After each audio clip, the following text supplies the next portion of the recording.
யாதொன்றும் குறையில்லை இறைவா என் தேவன் நீ இருக்க.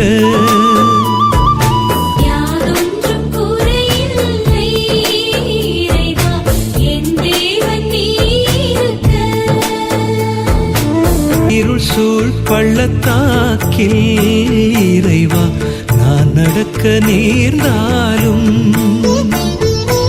எனக்கேதும் குறையில்லை என்னோடு நீர் இருப்பதனால்.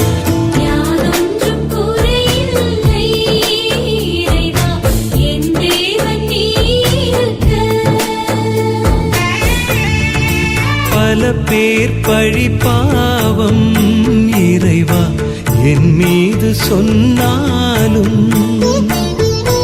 எனக்கேதும் குறையில்லை என்னோடு